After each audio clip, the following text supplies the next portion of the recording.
Naquele lugar, naquele local, era lindo seu olhar.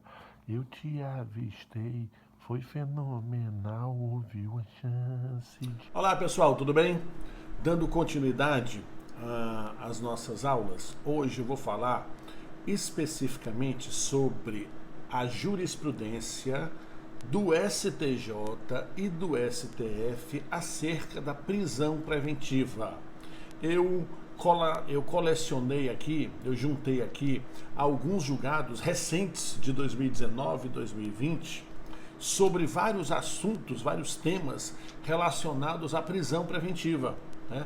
Lembrando que esses assuntos eles são muito cobrados tanto em provas de concurso como também na minha disciplina. A gente vai ver aqui como é que o STJ e o STF estão encarando esse tema, né, esse assunto, prisão preventiva, em várias situações. Beleza? Portanto, é muito importante que vocês acompanhem essa aula tendo em mãos a nota de aula que eu disponibilizei no Unifor Online. Tá lá, prisão preventiva, jurisprudência, certo? Vamos lá. A primeira delas vem do STJ e é de 2020, 3 de março de 2020, há pouco mais de 2 meses atrás. Hoje é dia 10, que dia é hoje, né? Hoje é 13 de maio. Pois bem, para a decretação da preventiva, é indispensável a demonstração da existência da prova da materialidade do crime e a presença de indícios da autoria. Exige-se, mesmo que a decisão esteja pautada em lastro probatório, que se ajuste às hipóteses excepcionais da norma em abstrato, artigo 312 do CPP, demonstrada ainda a imprescindibilidade da medida, precedentes tanto do STJ quanto do STF. Vejam só, na verdade, pessoal, esse julgado, né, esse entendimento que foi escrito expressamente nesse habeas corpus 553 de 709 do Rio Grande do Sul, ele, de maneira um pouco mais simplificada, ele diz o que é a prisão preventiva e quais são os elementos que são necessários para a sua decretação. Primeiro ele diz, exige prova da existência do crime e indício suficiente de autoria. É o que está lá no 312. Além de tudo, diz que precisa para a decretação da preventiva que haja lastro probatório que indique que um dos fundamentos, pelo menos um deles, estejam presentes, que é a garantia da ordem pública, econômica, conveniência da instrução criminal e assegurar a aplicação da lei.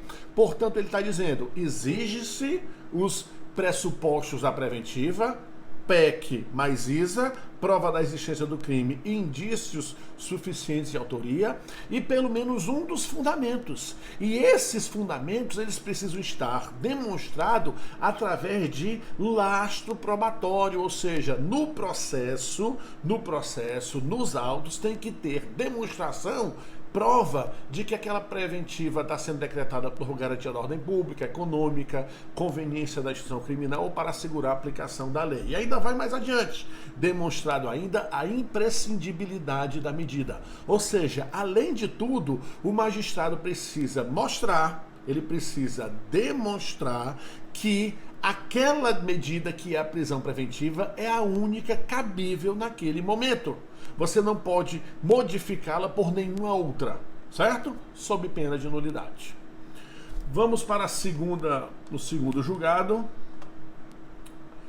Não se conhece de habeas corpus impetrado contra indeferimento de liminar por relator em habeas corpus requerido a Tribunal Superior, súmula 691, óbice superável apenas em hipótese de manifesta ilegalidade ou teratologia.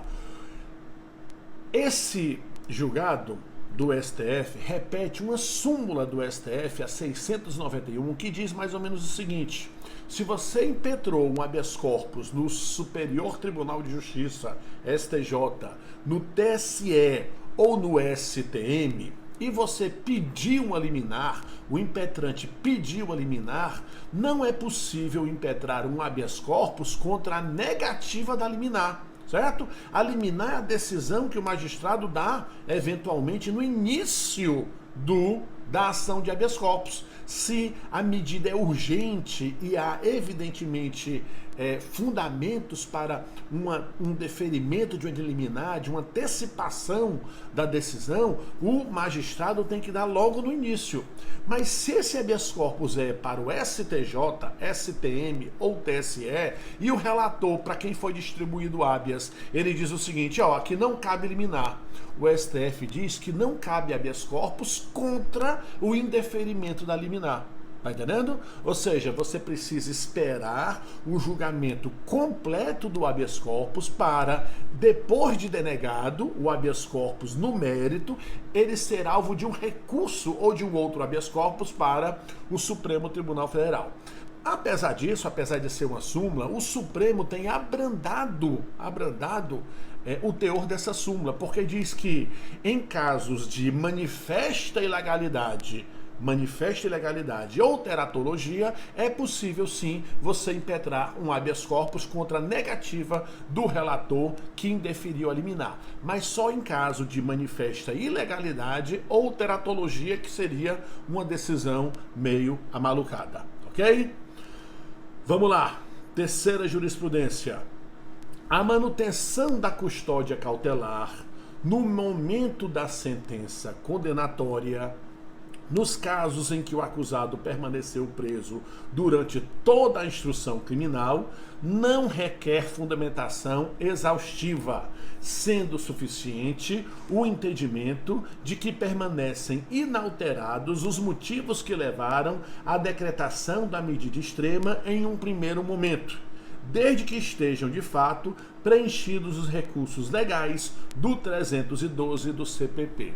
Vejam só, pessoal, o Código de Processo Penal exige que, no momento da sentença, entre outras coisas, ou seja, processo correu, houve denúncia, resposta à acusação, instrução criminal, alegações finais das partes e sentença. O CPP exige que, no momento da sentença, o juiz ele observe determinados comandos.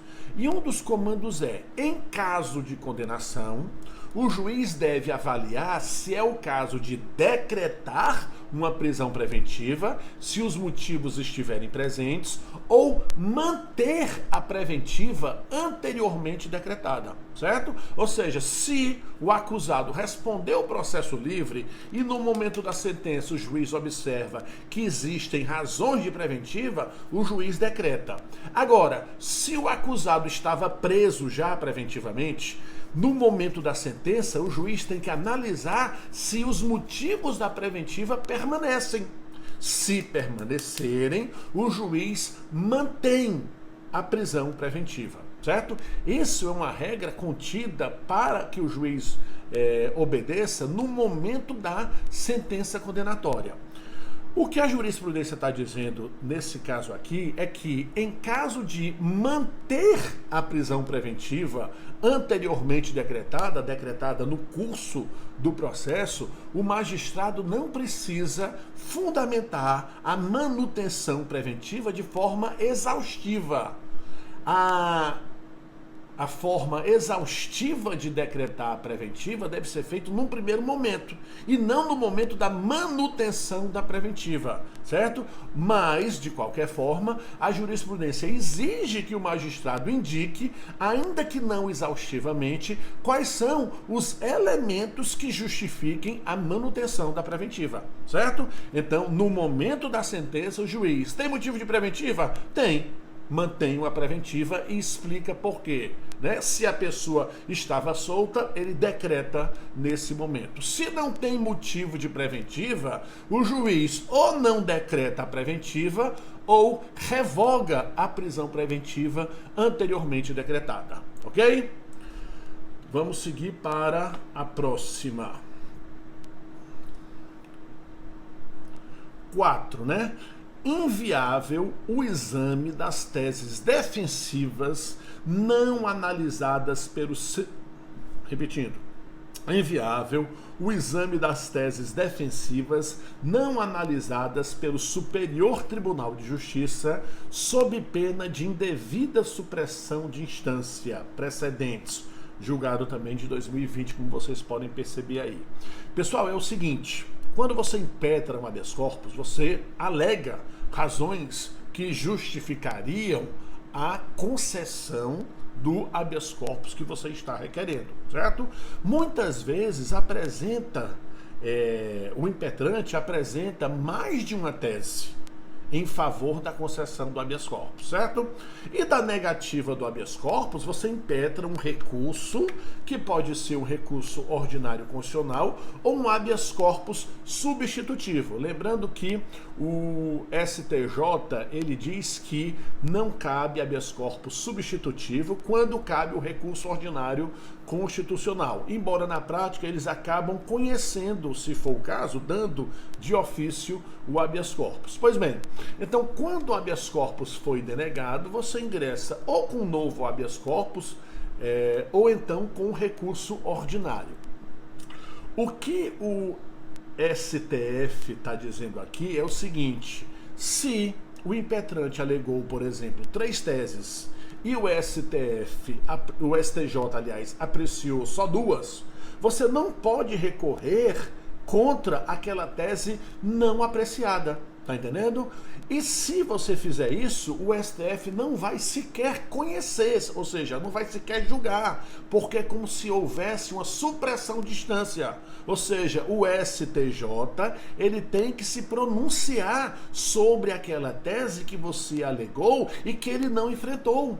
Nesse caso aí, se isso acontecer, é obrigado que o impetrante, contra o acórdão que denegou o habeas corpus, mas não apreciou essa tese específica, ingresse, afore os embargos de declaração para forçar que o STJ analise. Tá entendendo? E só depois que todas as teses foram analisadas é que você pode recorrer para o STF. E o STF vai dizer o seguinte: beleza, esse assunto já foi analisado lá no STJ, eu posso analisar, porque se eu analisar direto, eu estou fazendo o que se chama de supressão de instância. Era para o STJ ter analisado, não analisou, pulou logo para o STF, e isso, evidentemente, não pode. Beleza? 5. A razoável duração do processo não pode ser considerada de maneira isolada e A razoável duração do processo não pode ser considerada de maneira isolada e descontextualizada das peculiaridades do caso concreto. Inexistência de situação anômala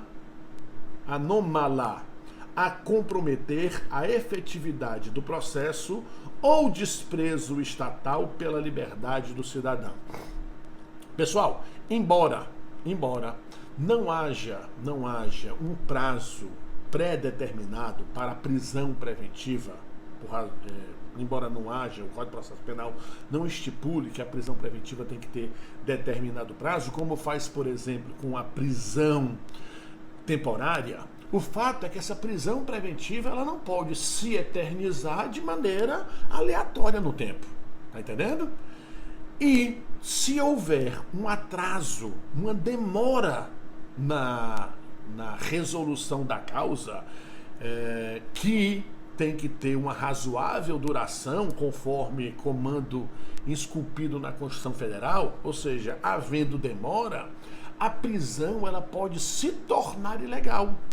É o que se chama de constrangimento ilegal por excesso de prazo na formação da culpa. Formação da culpa é na instrução do processo, no correr do processo, certo? Então, se o processo demorar-se demais, se houver uma mora, há aí o excesso de prazo.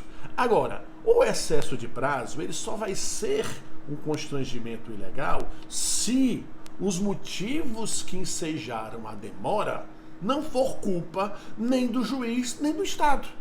Ou seja, se por um acaso o processo está demorando porque o réu, através da sua defesa, ele arrolou testemunhas que moram no exterior e foi necessário a expedição de carta rogatória, se foi o caso do réu não ter sido encontrado para ser interrogado, ou seja, se quem deu causa à demora do processo foi o próprio acusado ou sua defesa, evidentemente que não se pode falar em constrangimento ilegal em razão da demora. Tá entendendo? A demora, ela só pode configurar o constrangimento ilegal, tornando a prisão preventiva ilegal, se ela tiver sido dado causa pelo juiz da causa ou por circunstâncias alheias à atuação do réu. Por isso é que se fala comprometimento da efetividade do processo ou desprezo estatal pela liberdade do cidadão. É o Estado, o juiz, não dando a verdadeira atenção, a necessária atenção ao processo. Marcou a audiência para hoje, a audiência não aconteceu porque o oficial de justiça não conseguiu notificar a testemunha, marcou para 3 meses depois, a mesma coisa aconteceu, o oficial de justiça não notificou as testemunhas. As testemunhas foram notificadas do Ministério Público, por exemplo, mas não compareceram e o Ministério Público insiste na ouvida dessas testemunhas, ou seja, o réu e sua defesa não tem nenhuma participação nesse atraso, constrangimento legal, certo? A prisão torna-se ilegal por esse excesso de prazo e o réu deve ser posto em liberdade. E aí não importa se o crime é de médio potencial ofensivo, de grave potencial ofensivo ou de gravíssimo potencial ofensivo, como os crimes hediondos e equiparados, certo?